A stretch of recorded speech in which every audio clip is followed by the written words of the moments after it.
25ರಂದು ಆಗಿನ ಪ್ರಧಾನಮಂತ್ರಿಗಳಾಗಿರ್ತಕ್ಕಂಥ ದಿವಂಗತ ಶ್ರೀಮತಿ ಇಂದಿರಾ ಗಾಂಧಿ ಅವರು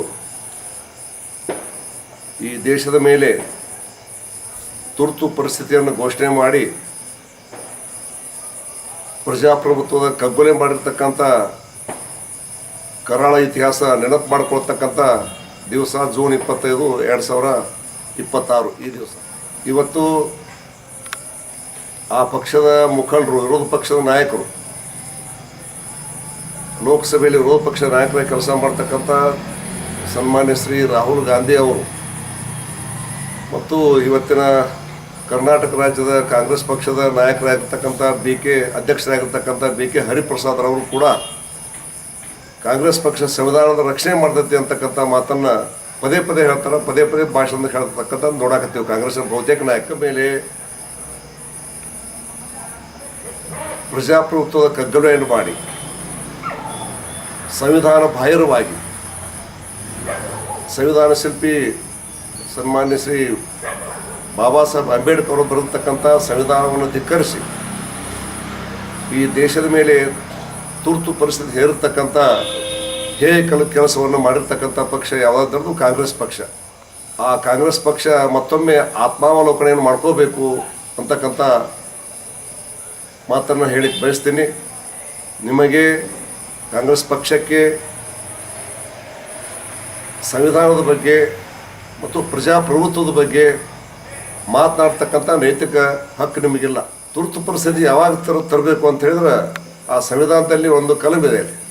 ಸನ್ಮಾನ್ಯ ಬಾಬಾ ಸಾಹೇಬ್ ಅಂಬೇಡ್ಕರ್ ಅವರು ರಚನೆ ಮಾಡಿರ್ತಕ್ಕಂಥ ಸಂವಿಧಾನದಲ್ಲಿ ಈ ದೇಶಕ್ಕೆ ಆಪತ್ತಿದ್ರೆ, ಯುದ್ಧದ ಸಂದರ್ಭ ಇದ್ರೆ, ಭೂಕಂಪ, ಬರಗಾಲ, ಅತಿವೃಷ್ಟಿ, ಅನಾವೃಷ್ಟಿಯಾಗಿ ಆರ್ಥಿಕ ತೊಂದರೆ ಗಂಭೀರವಾಗಿರ್ತಕ್ಕಂಥ ಸಂದರ್ಭದಲ್ಲಿ ಮಾತ್ರ ಎಮರ್ಜೆನ್ಸಿ ಅಂತರ್ತಕ್ಕಂಥ ಅವಕಾಶ ಸಂವಿಧಾನದಲ್ಲಿ ಇರ್ತಕ್ಕಂಥ ಒಂದು ಅವಕಾಶ. ಮತ್ತು ಇಂದಿರಾ ಗಾಂಧಿ ಅವರಿಗೆ ಏನು ಆವತ್ತಿನ ಲೋಕಸಭೆಯಲ್ಲಿ ಅವರು ಆರಿಸಿ ಬಂದಿದ್ದರು, ಅದನ್ನು ಪ್ರಶ್ನೆ ಮಾಡಿ ಅವರ ವಿರುದ್ಧ ಸೋತಿರ್ತಕ್ಕಂಥ ದಿವಂಗತ ರಾಜನಾರಾಯಣರವರು ಅಲಹಾಬಾದ್ ಹೈಕೋರ್ಟಿಗೆ ತಕರಾರು ಅರ್ಜಿ ಸಲ್ಲಿಸಿದರು. ಆ ಅಲಹಾಬಾದ್ ಹೈಕೋರ್ಟಲ್ಲಿ ಶ್ರೀಮತಿ ಇಂದಿರಾ ಗಾಂಧಿ ಅವರು ಸರ್ಕಾರದ ಯಂತ್ರವನ್ನು ದುರ್ಬಳಕೆ ಮಾಡಿಕೊಂಡು ಚುನಾವಣೆಯಲ್ಲಿ ಗೆದ್ದಿರ್ತಕ್ಕಂಥದ್ದು ಸಾಬೀತಾಗಿತ್ತು.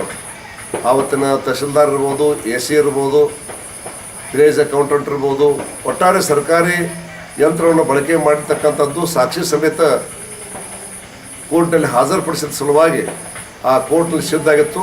ಶ್ರೀಮತಿ ಇಂದಿರಾ ಗಾಂಧಿ ಅವರ ಸಂಸದರಾಗಿ ಆಯ್ಕೆಯಾಗಿರ್ತಕ್ಕಂಥದ್ದು ಅಸಿಂಧು ಅಂತಕ್ಕಂಥ ಜಡ್ಜ್ಮೆಂಟ್ ಅಲಹಾಬಾದ್ ಹೈಕೋರ್ಟ್ ಕೊಟ್ಟ ಮೇಲೆ ಅವರು ಗೌರವದಿಂದ ಪ್ರಧಾನಮಂತ್ರಿ ಸ್ಥಾನವನ್ನು ತಾನಕ್ಕೆ ರಾಜೀನಾಮೆ ಕೊಟ್ಟು ಮನೆಗೆ ಹೋಗಬೇಕಾಗಿದೆ.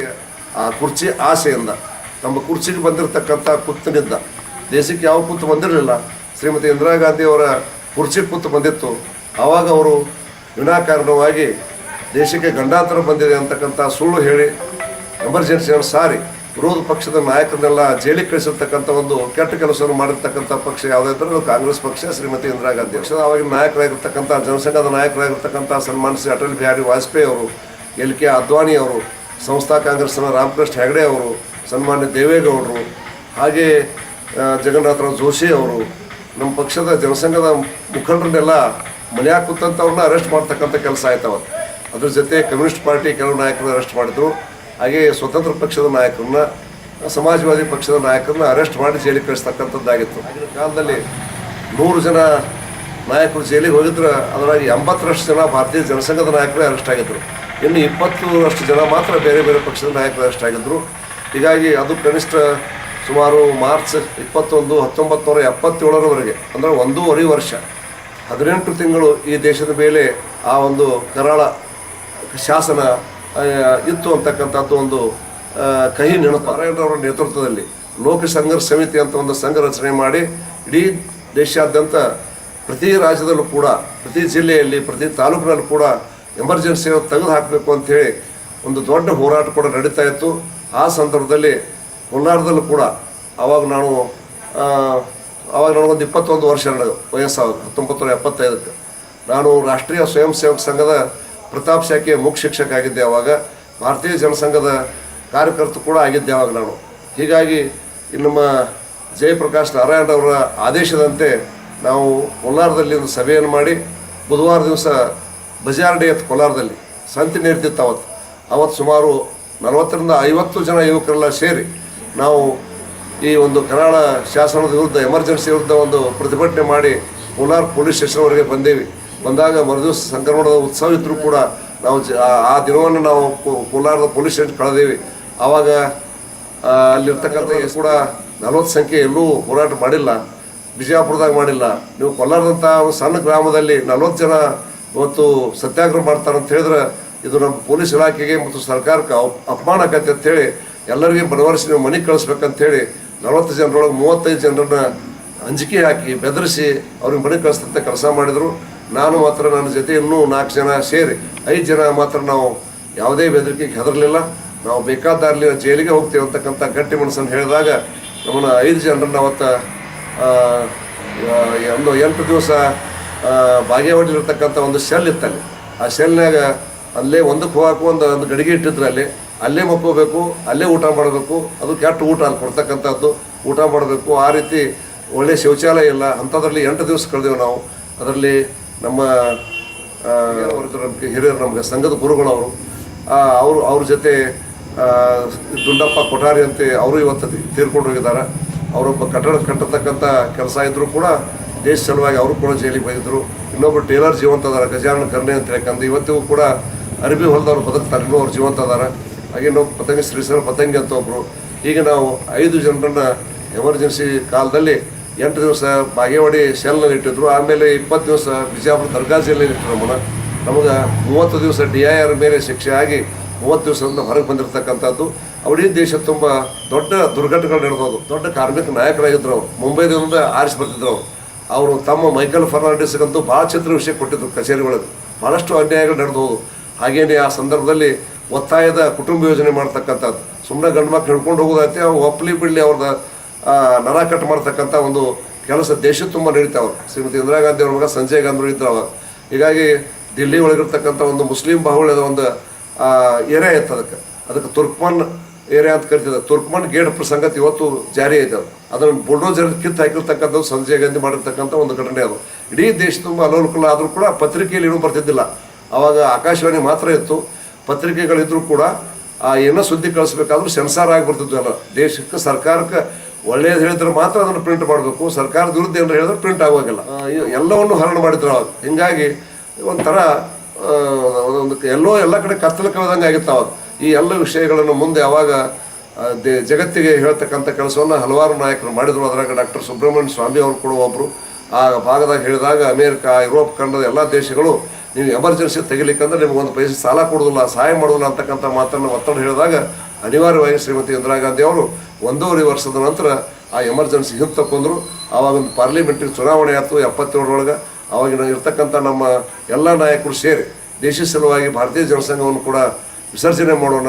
ಒಂದು ಜಯಪ್ರಕಾಶ್ ನಾರಾಯಣರ ಅಪೇಕ್ಷೆಯಂತೆ ನೇಗಿಲಿ ಹೊತ್ತ ರೈತರ ಚಿಹ್ನೆಯೊಂದಿಗೆ ಜನತಾ ಪಕ್ಷ ಉದಯ ಆಯ್ತು. ಅವಾಗ ಜನತಾ ಪಕ್ಷದಲ್ಲಿ ಸಮಾಜವಾದಿ ಪಾರ್ಟಿ, ಸ್ವತಂತ್ರ ಪಾರ್ಟಿ ಇವೆಲ್ಲವೂ ಸೇರಿ ಒಂದು ನೇಗಿಲಿ ಹೊತ್ತ ರೈತರ ಚಿಹ್ನೆಯೊಂದಿಗೆ ಸ್ಪರ್ಧೆ ಮಾಡಿದಾಗ ಆವಾಗ ಇಡೀ ಉತ್ತರ ಭಾರತದಲ್ಲಿ ಕಾಂಗ್ರೆಸ್ ಪೂರ್ಣ ಸತ್ಯಾನಾಶ ಆಗಿತ್ತು. ಅವಾಗ ಎಲ್ಲೂ ಒಂದು MP ಆರಿಸಿ ಬಂದಿದ್ದಿಲ್ಲ. ಕರ್ನಾಟಕದಲ್ಲಿ ಮಾತ್ರ MPಗಳು ಕಾಂಗ್ರೆಸ್ ಆರಿಸಿ ಬಂದಿದ್ದರು. ಯಾಕಂದ್ರೆ ಅವಾಗ ದೇವರಾಜ ಅರಸರ ಒಂದು ಗೌರವ ಇತ್ತು ರಾಜ್ಯದೊಳಗೆ. ಹೀಗಾಗಿ ಆವಾಗ ಸನ್ಮಾನ್ಯ ಮೊರಾರ್ಜಿ ದೇಸಾಯಿ ಅವರು ಪ್ರಧಾನಮಂತ್ರಿ ಆದರು, ಅಟಲ್ ಬಿಹಾರಿ ವಾಜಪೇಯಿ ಅವರು ವಿದೇಶ ಮಂತ್ರಿ ಆದರು, LK ಅದ್ವಾನಿ ಅವರು ವಾರ್ತಾ ಮಂತ್ರಿ ಆದರು. ಈ ರೀತಿ ಒಂದೂವರೆ ವರ್ಷದ ನಂತರ ಒಂದು ದೊಡ್ಡ ಕ್ರಾಂತಿನೇ ಈ ದೇಶದಾಗ ಆಗಿರ್ತಕ್ಕಂಥ ಒಂದು ಇತಿಹಾಸ ಇವತ್ತು ನೆನಪು ಮಾಡ್ತಕ್ಕಂಥ ದಿವಸ ಅಂತ ಹೇಳಿ ಬಯಸ್ತೇನೆ.